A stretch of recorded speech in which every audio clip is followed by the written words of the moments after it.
AM y Democracia TV presentan Diálogos con Francisco Rocha. Diálogos. Diálogos.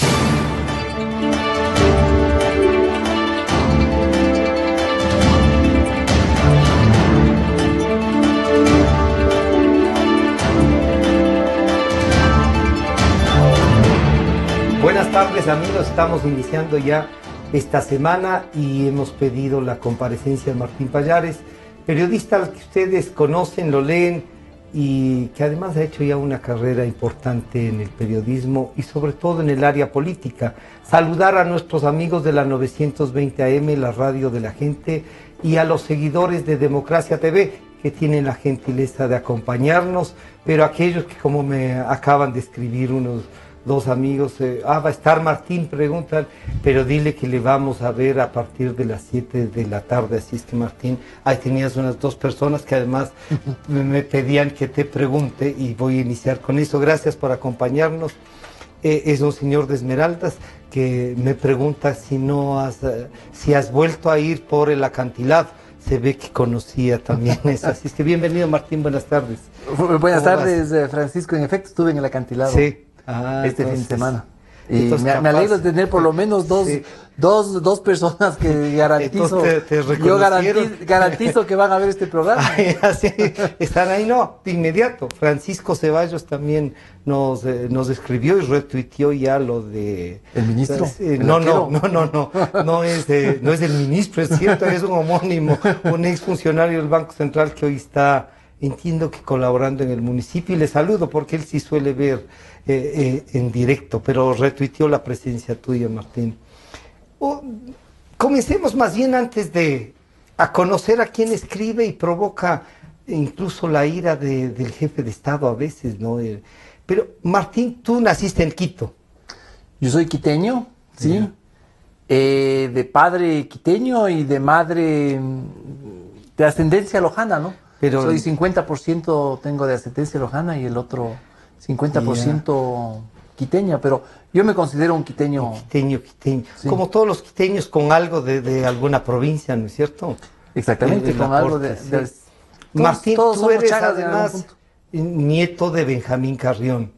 ¿Eso tiene un peso especial o qué tiene para vos? Bueno, yo creo que en la formación de una persona, el lugar, el ambiente donde se crió, tiene un peso fundamental, ¿no? Y en este caso yo creo que eso es absoluto. Yeah. Me crié en un hogar donde la cultura jugaba un papel muy importante, donde las inquietudes políticas estaban a la orden del día, donde la lectura era un tema fundamental, abuelo escritor, y por el otro lado también, por el lado paterno, claro. También mi papá fue concejal. Mi papá consejero provincial. Consejero provincial, sí. Pero mi papá sobre todo se dedicó al tema del patrimonio artístico. Uh-huh. Él fue fundador, director del Instituto de Patrimonio Artístico, luego fue director de los museos del Banco Central. Él trabajó mucho en el tema de la declaratoria de Quito como patrimonio de la humanidad. Básicamente él fue quien armó los documentos para que la UNESCO le... Pero ¿eso ha sido para ti un reto o una carga? ¿Qué sentirías tú? Compartir con gente que ha dado mucho al Ecuador. ¿Qué suele ser? Creo que ni reto ni carga. Ya. Creo que es un estímulo. Ya. Es un estímulo, es una cosa que está ahí, es una... yo guardo profundo orgullo por mi abuelo, por mi papá, etcétera, por la forma en que fui educado, criado, ¿no? Con estas inclinaciones por la cultura muy fuertes. ¿Nunca te has inclinado por la actividad política así en pleno, no solo para ver desde lejos, tener observación, analizarla, sino no te ha motivado? No, desde lo partidista nunca he estado en ningún partido, en absoluto. Creo que todos los seres humanos somos profundamente políticos, ¿no? Como periodista que ha cubierto temas políticos desde que estuve en Diario Desde Hoy. que iniciaste. Desde que me inicié, que empecé cubriendo presidencia, luego Congreso. En el Congreso estuviste algún tiempo, ¿no? En el Congreso estuve algún tiempo, sí, durante el gobierno sobre todo de Sixto Durán. Entonces, claro, uno se convierte en testigo de primera mano de muchas cosas. Uno, como periodista, trata de entender los procesos que hay tras las acciones políticas de los actores políticos, y eso hace que uno tenga un interés especial por la política y que tenga posiciones. Yo no soy de los que cree que los periodistas... No deben tener una posición. No, yo creo que los periodistas tienen que tener una posición, y me parece fundamental que la audiencia sepa y que uno sea transparente. Puede y que uno sea transparente desde ese punto de vista y de tus convicciones. Exacto, yo creo que el mundo ha cambiado de tal forma, la comunicación ha ido en una dirección en que los comunicadores, los periodistas, los influenciadores que se llaman ahora, los generadores de opinión, tienen que transparentar sus convicciones, sus principios, sus inclinaciones políticas, para que la audiencia, ya sea un lector, ya sea un televidente, ya sea un radioescucha, ya sea lo que sea, sepa frente a qué está, claro, y qué está pensando. Claro. Me parece que ese paradigma de la objetividad y la neutralidad total se acabó hace muchos años. Además no es posible. No es posible, además. O sea, frente al atropello, a la denigración de la persona, uno no puede pasar de neutral o de objetivo, ¿no? Hay que indignarse. A ver, Francisco, yo creo que los periodistas vivimos, dependemos, respiramos, no sé, llevamos dentro del organismo una necesidad de libertad de expresión y de respeto a las libertades individuales. Entonces, cuando una persona, los periodistas somos personas, cuando esa persona ve que las libertades, los derechos son atropellados, me parece que es absolutamente natural que reaccionen y que se indignen, y porque somos ciudadanos, somos periodistas ciudadanos, y eso me parece muy importante. Martín, ¿en qué escuela estudiaste? En el americano, en la secundaria. Yo estudié en el colegio americano todo el colegio. Escuela y secundaria Así también. Después, para especializarte en temas de comunicación, fuiste a hacer una maestría en los Estados Unidos. A ver, yo soy periodista por desviación. Yo cuando salí del colegio me dediqué al derecho, estudié algo de derecho. De ahí yo, no sé si fue un error o no, pero hice una pasantía en el Diario Hoy, mientras estudiaba en derecho, y ahí me picó el bichito. Y yo me dediqué al periodismo, no estudié periodismo, yo estudié derecho, no me gradué. Dicho sea de paso, me gustaba el derecho bastante. Pero bueno, más me gustó el periodismo, yo me dediqué a eso. Y me hice periodista por práctica, por vocación, por dedicación. Pero después de eso fuiste a estudiar ¿qué es eso? Fue una beca. Fue una beca que da la Fundación Knight y la Universidad de Stanford en California, una de las mejores universidades del mundo.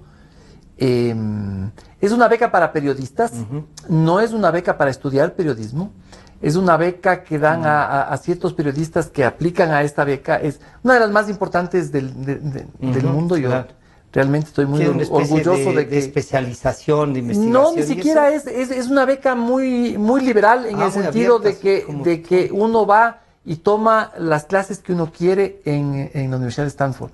Uno puede asistir a clases hasta de ingeniería nuclear. Para más o menos descubrir de qué se trata. Sí, un poco. Como tienes que escribir de todo. La idea de esta beca, y es muy interesante, es exponer a los periodistas a cosas, suscitar nuevos intereses, suscitar inquietudes, que hagan descubrimientos, y es como no sé, es como una oxigenación. Es como una oxigenación. Te va llevando a temas que a lo mejor durante un año no has visto en el ejercicio permanente. En una universidad donde, claro, hay premios Nobel. Un año entonces pasaste ahí en Stanford. Un año, sí. Martín, ¿y dónde conociste a Manuela? Manuela Botero, otra periodista que es tu esposa. ¿Dónde la conociste? ¿En Colombia? Yo la conocí en París, Ya. en algún intermedio que yo tuve en la universidad, y uno de los motivos por los que dejé el derecho, me fui un año a vivir a París, a aprender francés, y ahí conocí a Manuela. Después de muchos años, ya... Entre idas y venidas se casaron. Entre idas y venidas nos casamos muchísimos años después. Ya. Y fruto de esa relación tengo dos hijos. ¿Sí? Rosario Antonio el mayor, que está en 16, y Rosario, que está en 15. En 15 años.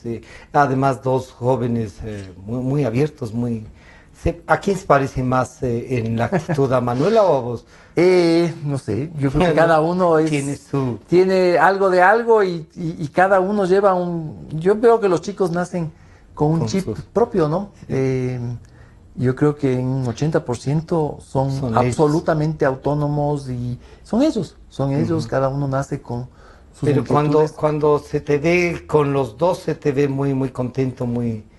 Sí, ¿no? Obviamente. Sí, se te ve que tienes satisfacción. Manuela, una gran compañera, a la que le mandamos un abrazo. ¿Sí, extraordinaria, ¿no? Y una excelente periodista. También. Dadas las circunstancias actuales, el mundo de la industria de la comunicación no está fácil. Claro. El tema político tampoco es fácil.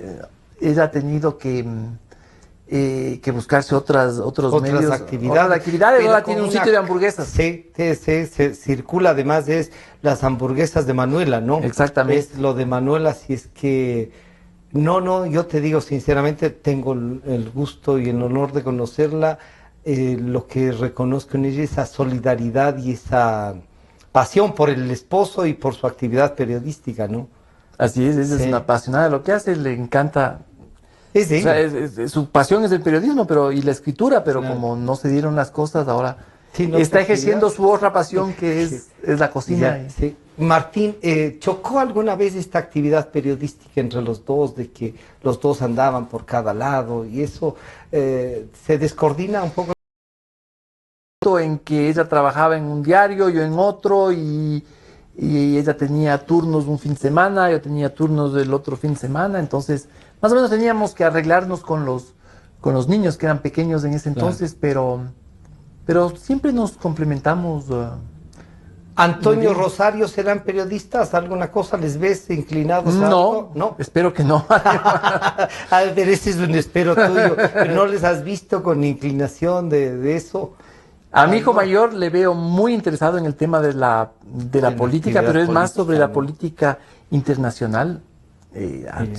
A sus 16 años investiga muchísimo, discute, a veces es cansoncísimo. Sobre el tema. Tiene una obsesión con entender las cosas, por entender ISIS, por entender las primarias republicanas en Estados Unidos, por entender, qué sé yo, la política en Argentina, etcétera. Está en la edad del descubrimiento. Y entonces... Y yo tengo la impresión, por lo que conversaba con él, de que va a ser político, sí. Además, con aspiraciones de llegar. Es probable, sí. Y esperemos que así sea. El país necesita gente que se entusiasme de eso. ¿Qué es que tú recuerdes en el diario hoy lo que más te impactó, el momento más crucial de tu ejercicio periodístico, Martín? Bueno, recuerdo un tema con el vicepresidente Dajik, con el vicepresidente del presidente Durán Ballén. ¿Tuviste una confrontación ahí o qué fue? Algunas. El diario hoy fue un lugar de formación extraordinario. Fue el diario hoy de la época de Félix Cordero, luego de Borja y luego de Durán Ballén. Tuve compañeros de trabajo que fueron grandes maestros y ahí estuve cubriendo el tema político y sí, hubo algunos episodios. Fui uno de los que lanzó el tema de los fondos reservados de Dajik. Fui el que lanzó el tema y quizás fue uno de los temas que más me exigió y que más me puso en el spotlight, como dicen los gringos, que fue el tema de Flores y Miel. Claro. Que fue ahí donde fue ahí donde yo tuve una mayor confrontación. Una anécdota sí. que no sé, que recuerdo que fue muy graciosa porque una señora un día me fue a buscar, yo tenía una cabinita en el Congreso. En la sala de prensa del Congreso. En la sala de sí. prensa, tú te acordarás de esa salita de prensa, una señora me fue a ver con lágrimas en los ojos y me decía, vea señor, mi hijo trabaja en la aviación civil y le ha visto al chico Anda Carreño, que era el sindicado claro. de la estafa, ¿no es cierto?, que era casado con la nieta del presidente de la República. Me dice, mi hijo lo vio subirse al avión del presidente, porque el presidente viajaba a Houston, los Estados Unidos, viajaba a Houston a un tema médico, y lo vio, y yo le decía, pero yo no puedo publicar algo que yo no tenga un documento, el de migración. Hice las gestiones para conseguir y no existía ese documento, pero la señora me insistía y lloraba y el chico estaba al lado de él estaba indignada de que habían visto y que no se pueda decir. Y no podíamos probar. Le creí tanto que hice un acto de fe, hice una pequeña nota y dije que el chico Anta Carreño se había ido en el avión presidencial a los Estados Unidos. A la mañana siguiente yo me desperté y estaba escuchando a Diego Kendo en su programa de la mañana y escuchaba que Diego Kendo decía, estamos leyendo un dato muy preocupante que no queremos creer, esto sería el colmo, que ni sé cómo. Martín Pallares en su columna La Chimenea, se llamaba La Chimenea, en su columna La Chimenea dice que Anda Carreños ha salido del país en el avión presidencial, no queremos creer esto, es muy grave, nosotros le conocemos al presidente, él sería incapaz de hacer esto. Y yo escuchaba esto y se armó el relajo. Y me preocupé, me acuerdo, mi editor político de esa época, que era Francisco Borja, que es actualmente embajador en Washington. Sí, me llamó y me dijo, estás jodido. Estás oyendo a Diego que estás jodido porque esto te van a negar y estás jodido. Y yo estaba nerviosísimo cuando de repente Diego Kendo dice, bueno, y tenemos aquí la llamada del presidente de la República. Nos está llamando en persona. El arquitecto Sixto Durán Ballén quiere hablar sobre este tema. Él va a aclarar que dice. Yo dije, este es el momento definitivo de mi vida. Claro. Y resulta que el presidente Sixto Durán habló y dijo que sí. Que ese chico se había metido escondido en el avión y que cuando ya estaban sobrevolando... ya estaban por aterrizar, estaban sobrevolando territorio, se enteró de que estaba ahí y que era verdad. Eso, bueno, esa es una anécdota que tengo. Pero claro, importantísimo que además la indignación de esta señora con su hijo, pero además el presidente habrá tenido que hacer algo para que entre a los Estados Unidos el nieto político. Sí, eso ya nunca logramos. Nunca nada más. Nunca logramos porque salida no tenía. Salida no tenía pasaporte, qué sé yo, diplomático. Sí, quizás tenía algún documento que le permitió. Después en el Congreso confrontaste con alguien más. ¿Te acuerdas que había un encuestador o un cubano-americano que hacía de asesor político de alguna Sí, había un señor de apellido... Te puso el ojo. No me acuerdo. Sí, ya. No me acuerdo. Era un asesor político del gobierno de Sixto Durán que siempre estuvo en la sombra. Nunca había forma de probar que él existía y de los trabajos que él hacía. Entonces, yo iba publicando cosas que iba... Y sí, se volvió como... Pero además te agarró ya bronca personal. Sí, hubo una bronca personal. Cuando en algún momento logramos ya revelar esto y de ahí también tuve una confrontación con el entonces, era diputado Javier Ledesma, claro, por el famoso tema del hombre del maletín, claro, que después fue ministro de gobierno. Sí. Pero eran confrontaciones, Francisco, eran confrontaciones que había en esa época que eran muchísimo más civilizadas que las que hay ahora. Claro, ¿no? O sea, decir confrontaciones de esa época es nada frente a lo que ha pasado. Es nada, eran funcionarios públicos a quienes nosotros criticábamos de una forma muy fuerte, pero que ellos reaccionaban proporcionando información, ya sea... O sea, diciendo lo que había pasado, como sin descalificar ni acusar de nada a nadie. Pues. Sí, así tanto es. que el presidente Durán Bachén llama a decir, sí, se me metió. Así es. No miserable, tal y cual, no. Era muy distinto, sí. Era muy distinto. Me da la impresión que el gobierno, los funcionarios públicos tenían mucho menos poder que el que tienen ahora. No tenían la justicia, tal vez. No tenían obviamente, seguramente porque no tenían la justicia, se sentían responsables de lo que hacían y sentían la responsabilidad y la obligación de dar la información. Claro. Se sentían objeto del escrutinio público. O sea, ellos sabían que al haber aceptado el cargo estaban sujetos a esto, ¿no? Sí, y no quiero decir que no haya habido corrupción, no quiero decir que no haya habido prepotencia. No tanto se denunció. Pues. Pero eran muchísimo más, los funcionarios eran muchísimo más...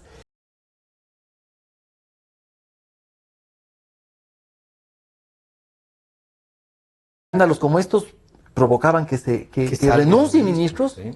Que renuncien ministros, que sean juzgados por el Congreso. Un vicepresidente en un caso, ¿no?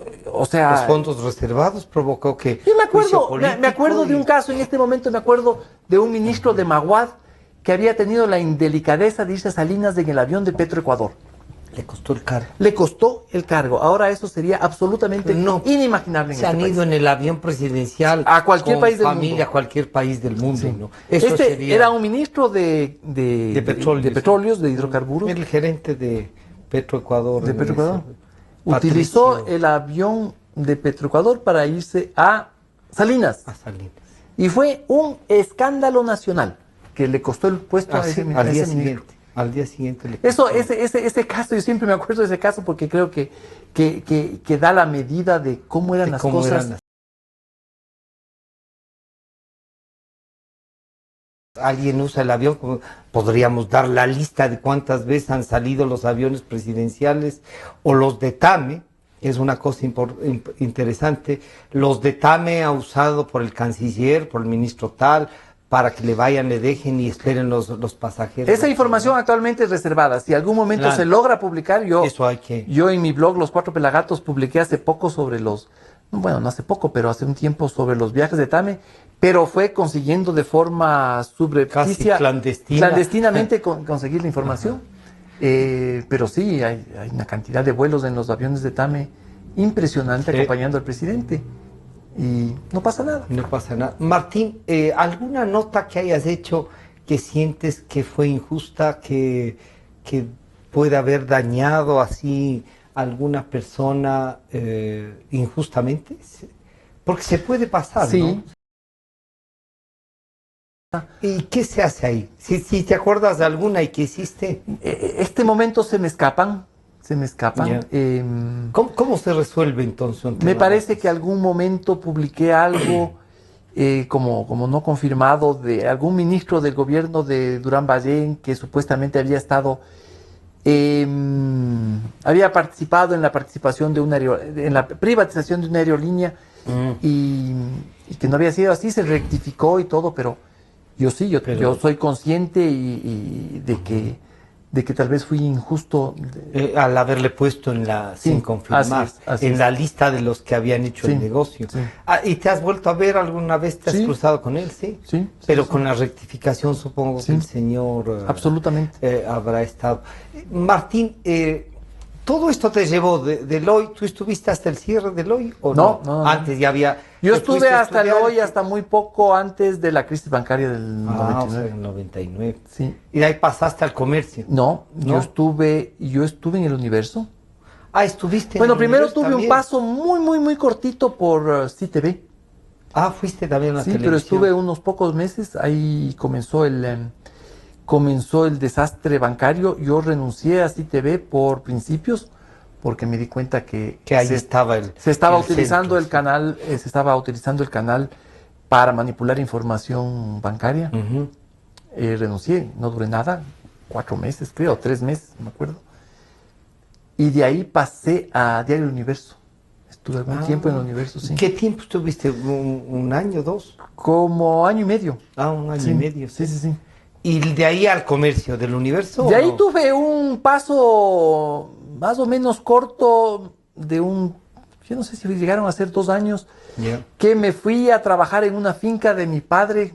Ah, también trabajaste en Santo Sí. Domingo, Los Colorados. Sí, yo fui a trabajar ahí, mi papá ¿Y qué producía estaba ya? muy afectado por la crisis bancaria, había perdido Claro. todo No. su dinero, eso le afectó incluso psicológicamente, etcétera, y yo quise irle a ayudar en la la finca. finca. Estuve 2 años, fueron momentos muy felices para mí, ¿Ah, para sí? mi familia, sí. Muy duros económicamente, Claro, muy sí, duros pero- económicamente. Era el pero principio de justo la el- dolarización, la agricultura no daba para absolutamente nada, y luego fui al comercio. Luego fui al diario El Comercio. ¿Y qué producían ahí, Martín? Ahí había una plantación pequeña de palma De africana. palma africana. Sí. ¿Tenían extractora o no? No, solo vendías no. Se vendía la producto a fruta. los extractores. Era una plantación en una crisis absoluta porque por la crisis bancaria mi papá Se no quedó la había, plata ahí. podido reinvertir en la fertilización, etcétera, Ujú. y se caía Claro, cachos, se como caía. se diría. Vamos a hacer un pequeño corte y regresamos para que nos cuentes cómo llegas a los 4 Pelagatos y qué significa eso, para de ahí sí a ponerte en algún tema de actualidad. Gracias por compartir, Martín. Enseguida volvemos, en un minuto. En un momento regresamos con Diálogos por Democracia M y Democracia TV. Sentimos lo que la gente siente, amor, desamor, alegrías inmensas. Decimos lo que la gente quiere, pasión, discusión, democráticamente. Democracia, la radio de la gente. Democráticamente, la radio de la gente. Democracia, la radio de la gente. Democracia. Democracia. Sobre la emergencia de gas y energía.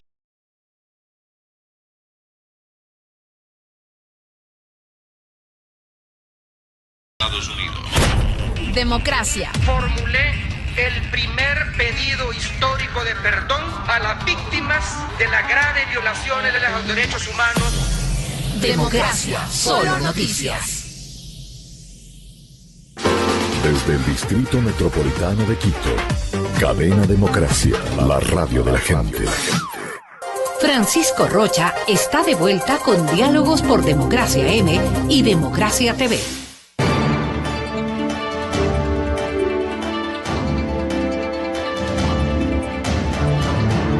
Estamos ya de regreso y entonces llegaste al comercio y en el comercio Martín, estabas primero en el área política, ¿no? Siempre estuve en Siempre, lo pero político. después te encargaron Al principio, una ¿no? parte de las nuevas tecnologías, algo de eso. Bueno, eso fue mucho después, eso fue...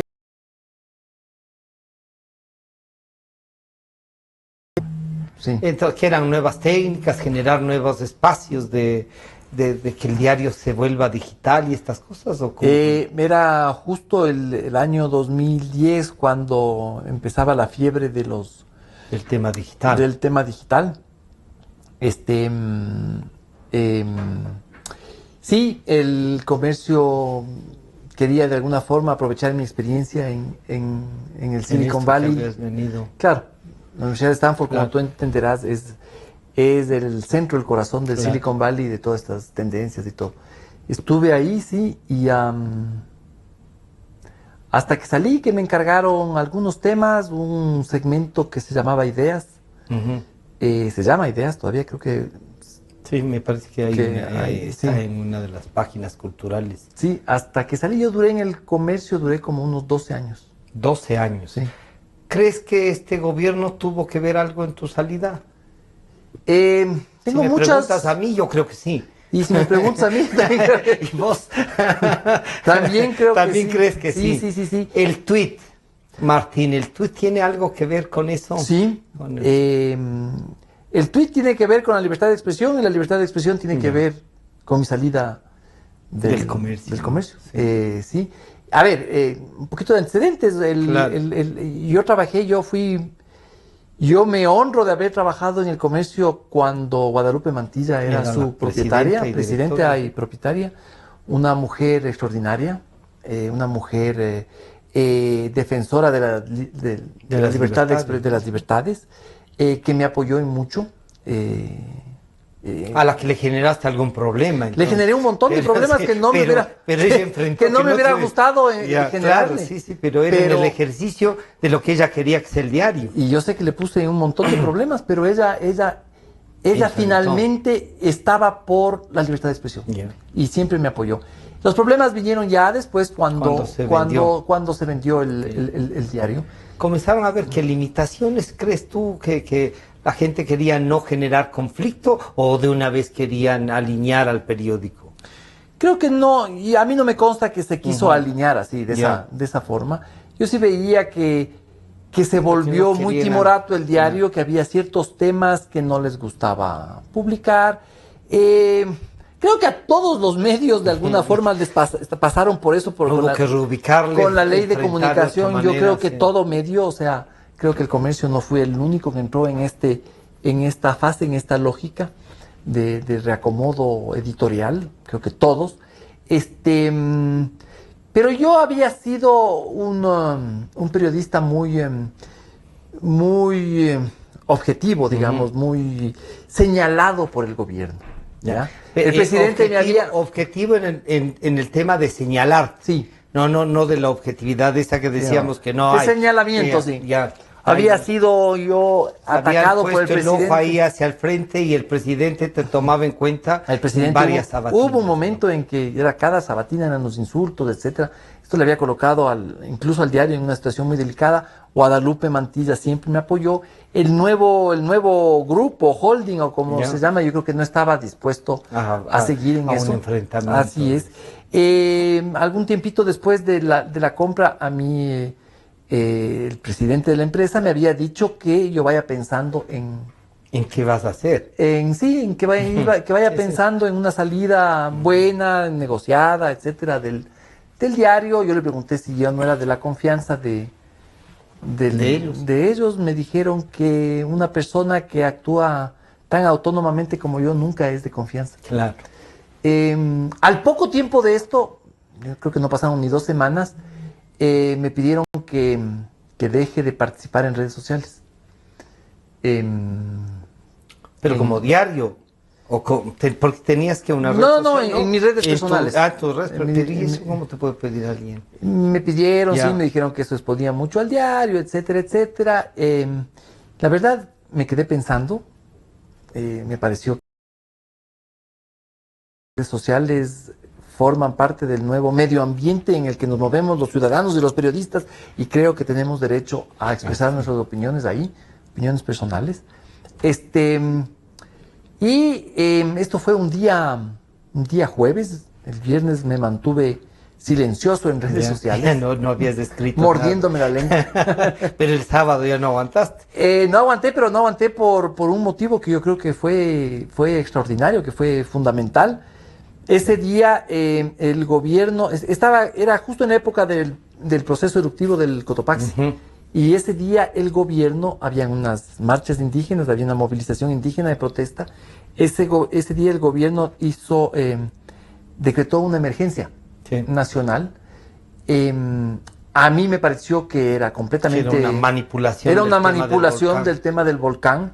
Yo estaba en el diario, era un sábado que yo estaba de turno, yo recibía llamadas de gente de la zona que decían que no, esto es un caos, aquí pasan horrores, pero no se justifica, no hay razón. Incluso había habido, creo que, un muerto en un accidente de tránsito por el caos.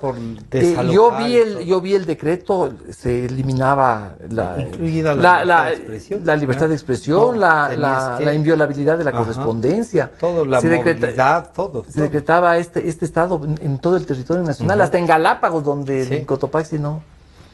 Vi, y eso me indignó profundamente, me alarmó el hecho de que se le quite la vocería al Instituto Geofísico y se le dé al Ministerio de Seguridad. Claro, era para que manejaran ellos. Entonces eso me pareció que no era responsable con el país y yo no pude callar. y públicas. Porque hay siempre, hay cosas Sí, hay que no solo que no se puede, no se debe, ¿no? Sí, entonces yo empecé a expresar mi pensamiento, mi opinión, a través de mi cuenta de Twitter, mi inconformidad sobre el tema. Esto me trajo una reacción de las fuentes de gobierno fuertísimas de ese día. Y el día lunes me dijeron que pase por recursos humanos. Sí. Y pasaste por recursos humanos. De ahí la idea de los 4 pelagatos. Cuando yo salí del comercio me di cuenta de que a mí nadie me iba a contratar, que yo no iba a conseguir trabajo como periodista en este país. Incluso con otros medios con los que tengo muy buena relación con sus ejecutivos, dueños o como se llame. Yo sabía que nadie me iba a contratar por este tema político, por esta carga política que existía. Y me encontré con otros 2 periodistas que estaban más o menos en la misma situación que yo. Que eran José Hernández y Roberto Aguilar. El hambre con la necesidad. Exactamente, nos encontramos el hambre con la necesidad. Y ellos me invitaron a unirme a este proyecto que ellos en que ya venían trabajando. Y la idea era juntarnos estos 3 periodistas que ya estábamos... Porque yo inmediatamente que salí puse mi blog, un blog personal al aire, con muy buena acogida, con lecturas de hasta 70,000 lecturas de una nota. Lo cual quiere decir que muchas veces uno como individuo, puede tener más que la circulación del diario. Exactamente. ¿No? Claro. Entonces decidimos juntarnos y poner este medio de comunicación en el que podamos ser libres, podamos decir las cosas que en los medios tradicionales no hubiéramos podido decir, aquellas cosas que los medios tradicionales no estaban ni están diciendo ahora por X obvias, motivos, por obvias razones.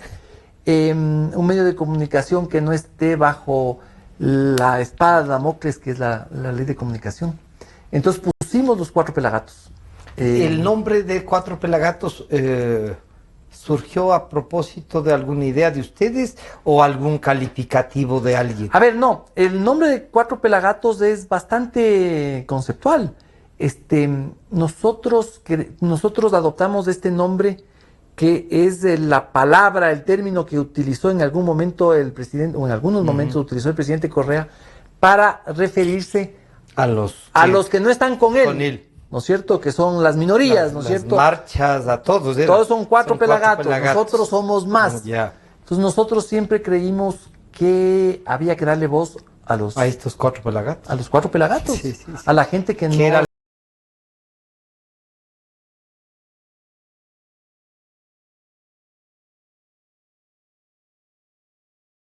4 pelagatos, que es un poco desvalorizando a la gente. Exacto, es esta cosa peyorativa del que no está en la mayoría.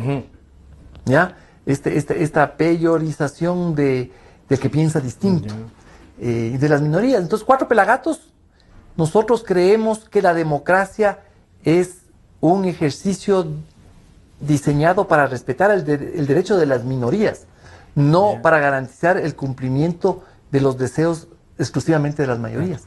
Entonces, por eso es 4 pelagatos. Martín, el presidente en unos momentos al inicio del gobierno, una especie de tener una buena percepción tuya y de tu columna y de tus escritos. ¿Cuándo crees que se rompió? ¿Qué dijiste para que el presidente después te...? La primera vez que el presidente Correa me atacó en una sabatina fue luego de que yo acompañé a la comitiva presidencial, fui con un grupo de periodistas a unos actos en Venezuela. El Ecuador ingresaba como observador en ese entonces al ALBA, y el presidente Correa fue invitado a un acto cívico-militar por los 200 años de la batalla de Carabobo, cerca de Valencia, de Maracay. Y yo fui a ese acto y quedé devastado, emocionalmente, ideológicamente, por lo que vi. Lo que vi fue un acto de de demostración militarista y nacionalista que me pareció profundamente incivilizado. Me pareció de un fascismo total abrumador. Una película, o sea, yo veía eso y decía, esto lo pongo en blanco y negro y es la Italia de Mussolini. El discurso no era solamente la imagen, sino el discurso. Era este discurso hipernacionalista e hipermilitarista, ¿no? Que a mí como me asustó y yo creo que ahí también cuenta la formación de uno, las convicciones de esto uno. No puede ser. Y yo escribí una columna en que decía, ¿quién conoce a Rafael Correa? ¿Cómo es que este joven catedrático universitario graduado en una de las mejores universidades del mundo podía sentirse tan a gusto en un acto tan de esa naturaleza? Y yo planteaba esta cosa de ¿quién conoce realmente a este señor? ¿Cómo es que un demócrata, un ser civilizado puede estar cómodo durante 6 horas que duró eso en un acto de esta brutalidad militar? ¿Ya? Se lo veía además satisfecho. Y claro, yo lo veía y estaba con Chávez y feliz y etcétera. Yo escribí una columnita chiquita que tenía los domingos en El Comercio diciendo quién conoce y al sábado siguiente Correa ya me atacó. Sí. Y dijo que qué pena que este joven que era un buen periodista, que no sé cómo, y decía que esperaba que salgan cheerleaders en un acto de estos. Sí, ahí comenzó. Ahí comenzó. Algún momento llegó una tensión muy fuerte, ¿no? El presidente con tu actividad periodística. Sí, se puso demasiado agresivo, eran todos los sábados. Esta agresividad del presidente se replicaba en las redes sociales, los partidarios de él. Alguna vez en un bus alguien me insultó. El tema se puso muy pesado. O sea, te planteó como un objetivo, como lo dices. ¿Eso te causó problemas en tu casa, tu familia? ¿Hubo algunos altercados, sí? Obviamente. Eso en mi familia creó momentos de mucha tensión, de mucho nerviosismo. Mis hijos han sufrido mucho con esto. Han sufrido muchísimo con esto. Ellos eran chiquitos, ellos me decían, papá, ¿qué te cuesta callarte? Si ellos no entendían todavía, ellos no entendían que te expusieras tanto. Que me expusiera tanto y que esta necesidad de decir las cosas que uno piensa no era solamente un acto ellos pensaban que era un acto de valentía y de arrojo. Y no entendían todavía que era es un acto de necesidad humana, ¿no? Yo sostengo que es peor el miedo de quedarse callado. Porque además te puedes acostumbrar a quedarte callado. Sí, yo creo que el quedarse callado puede ser absolutamente demoledor y destructor humanamente. Entonces yo creo que es más fuerte el miedo a callar que la valentía a decir. Martín, en Los Cuatro Pelagatos, ¿crees que los temas que has topado, que han sido no solo retuiteados, abiertos, compartidos y todo eso, llegas a tener artículos que pasan a 100.000 repartos y visitas y todo eso? ¿Qué tema crees tú que este momento te has tocado más y más profundamente? Los Cuatro Pelagatos ha sido una experiencia extraordinaria. Extraordinaria. Primero por trabajar con compañeros de tanto talento y tan innovadores, que escriben tan bien también. Y creo que nos ha dado la posibilidad de tener esa irreverencia que yo creo que el Ecuador necesita en estos momentos. El Ecuador es un país donde se abusa del poder. El poder siempre es solemne. El poder es como intocable. Es intocable, es castrador, ¿no es cierto? Y creo que Cuatro Pelagatos ha abierto como una botella de oxígeno. Ponemos titulares que serían inimaginables en este país, inimaginables. Decimos cosas que serían inimaginables Entonces creo que eso nos ha liberado Pero muchísimo. Pero eso no les ha liberado de la responsabilidad de los temas que manejan. Ah, no. Porque los manejan con periodísticamente el manejo es profesional. Es profesional y muy responsable. Pero mezclamos hechos con opinión. Claro. Creemos. Pero el titular refleja en realidad la intencionalidad y quizá podríamos decir a ratos la indignación de lo que se está callando en el Ecuador. Por supuesto, Sí. por supuesto. Y yo creo que es una forma irruptiva de hacer periodismo en el Ecuador. Creo que no se hace. Me da la impresión que tal vez en el siglo XIX se hacían cosas más o menos parecidas en el Ecuador. Esta cosa de pronunciarse, de tener opinión sobre los hechos que están ahí, de ser implacables con el poder. Creemos que quienes ejercen lo público no están ahí para recibir solamente aplausos. Creo que ahorita estamos llenos de medios supuestamente públicos que lo único que yo creo que es necesario un espacio donde haya crítica, donde haya crítica incluso mordaz, fuerte, dura. Los ecuatorianos hemos sido educados con ciertos moldes que nos han hecho pensar que no hay cómo usar palabras fuertes, y eso es una formación muy castradora. Es una formación muy castradora y con este supuesto del respeto a la autoridad, ¿no? De este respeto a la autoridad que yo creo que se ha vuelto en una norma tan fuerte y tan inamovible que creo que le ha quitado a la sociedad ecuatoriana la posibilidad de exigirle a la autoridad que responda y que sirva a la sociedad. Exacto. Que responda por el ejercicio legal del cargo al que le han nombrado o le han elegido. Sí, porque a veces parece que les hubiesen dado patente de corso para... Y me parece que estos 10 años se ha ido imponiendo un discurso de corrección política brutal que ha hecho. Pero para los otros. Para los otros, sí. Porque desde el poder... Porque claro, esa corrección política, ¿a quién sirve? Sobre todo al poder. Claro. Esta cosa de que no hay cómo usar adjetivos cuando se escribe de algo. O sea, ¿desde cuándo acá el idioma español tiene limitaciones? Tiene limitaciones, no hay cómo usar adjetivos. Claro. O sea, ¿por qué no usar adjetivos? Sí, yo quiero... Y se volvió, incluso en los medios de comunicación, en las redacciones de los medios de comunicación, dice, pero quítale los adjetivos, pero quítale... me parece que se empobreció tanto el ejercicio de la opinión y del periodismo, sí. Así sientes. ¿Crees que recuperaremos en estas elecciones eso? Creo que no. No.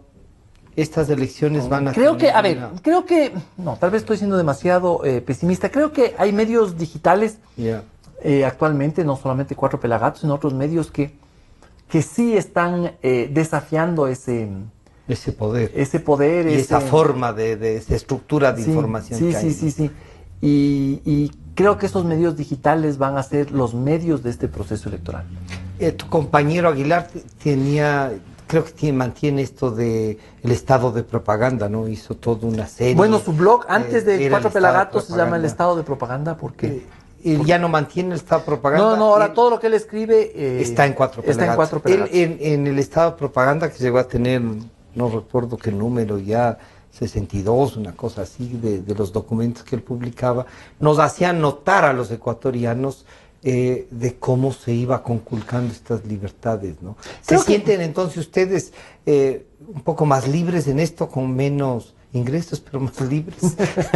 Más pobres y más libres. Sí. Roberto Aguilar creo que es un caso extraordinario del periodismo ecuatoriano. Yo creo que Roberto será una figura fundamental en la historia del periodismo ecuatoriano. Sí. Su capacidad de análisis y de escritura es fenomenal, es absolutamente fenomenal. Yo creo que él ha demostrado que a través de una buena escritura se puede deconstruir muchísimas cosas que pasan en la sociedad y en el poder. Martín, en esta campaña tenemos, digamos, 4, el señor licenciado Lenín Moreno con el actual vicepresidente, doña Cintia Viteri, está a punto de ver su binomio, dice que será quiteño, está el señor Lasso, que ha venido construyendo toda una plataforma, ¿no? Que ya tiene binomio en Andrés Páez, y el señor general Moncayo, que todavía tampoco se ve con binomio. Después están otros también, pero que parecería que no van a tener una mayor trascendencia. ¿Ves así esto o crees que hay la posibilidad de lo que suelen decirle el outsider y uno no sabe qué es?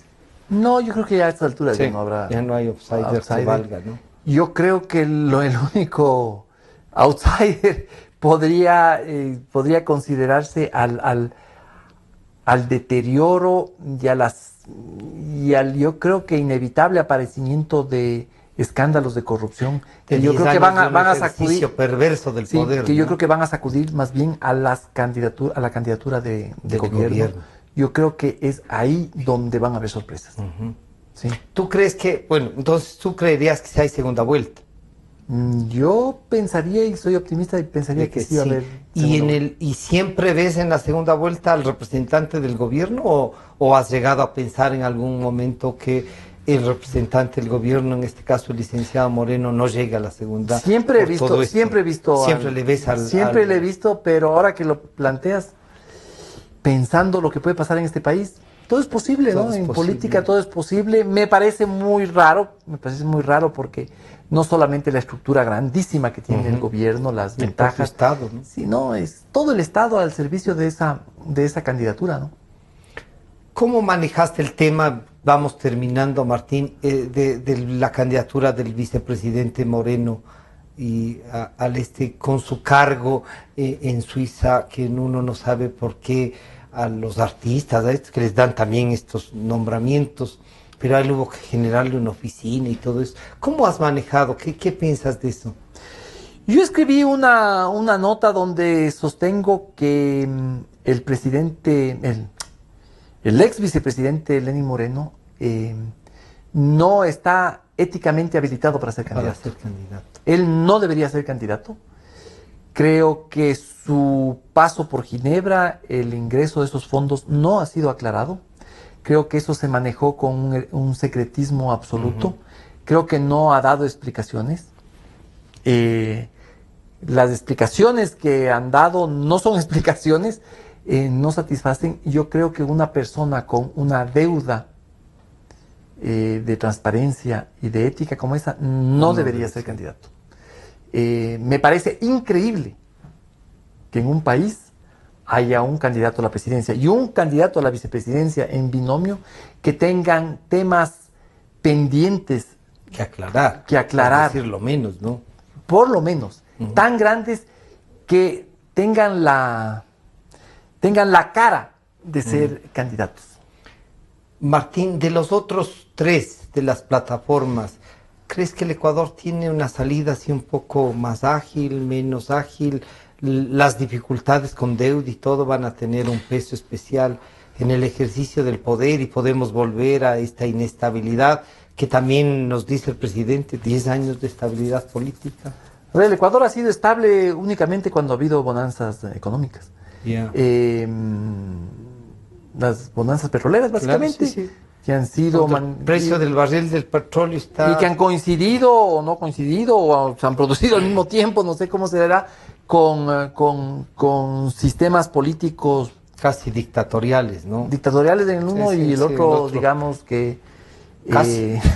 Monárquicos. Más bien monárquicos.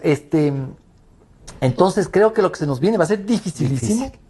Dificilísimo. No solo está el tema económico de la deuda, está el tema de reconstituir institucionalmente este país.